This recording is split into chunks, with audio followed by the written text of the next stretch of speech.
আসসালামু আলাইকুম। 24-25-এর ন্যাশনালের স্যারেরা সারা জীবন তো পড়াশোনা করলেন না, কালকে হচ্ছে 15 জানুয়ারি, কালকে পরীক্ষা তোমাকে ইনকোর্স। তো যাই হোক, কে কীরকম পড়াশোনা করছেন, তো এটা কালকে আর কি রিকভারির জন্য, মানে ইনকোর্স পরীক্ষা কিসের জন্য আমাদের নেই, কারণ আমরা ন্যাশনালের স্টুডেন্টরা বেশিরভাগ বিভিন্ন কেউ হাউস ওয়াইফ হয় বা কেউ ছেলেরা হচ্ছে বিভিন্ন কর্ম নিয়ে কর্মরত থাকে। ওই জন্য পড়াশোনার কথা, বইয়ের কথা ভুলে যায়, বই যে কিনা লাগবে, পড়াশোনা করা লাগবে, সব ভুলে যায়।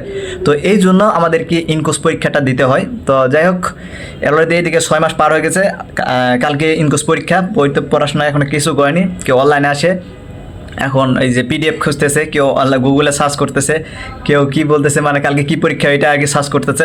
তো যাই হোক, আবার অনেকে পড়তে বসতে চাচ্ছে যে সব কিছু ফেলে দিয়ে পড়তে বসবো, কিন্তু এদিকে মোবাইল মন খারাপ করতেছে। সারা জীবন আমার সাথে সময় কাটে, আজকে তুই আমার সাথে মানে কালকে পরীক্ষার জন্য আমার সাথে বেইমানি করতেছিস।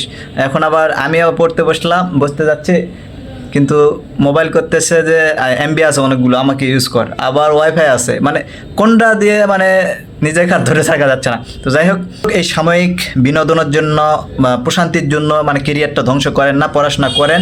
আর ইন কোর্সে এত প্যারা নেওয়ার লাভ নাই, মানে নর্মালভাবে এখন থেকে চালু করে দেন, ফাইনাল এক্সামের প্রিপারেশনটা নিয়ে নেন। তো সবাই ভালো থাকবেন, ধন্যবাদ, আসসালামু আলাইকুম।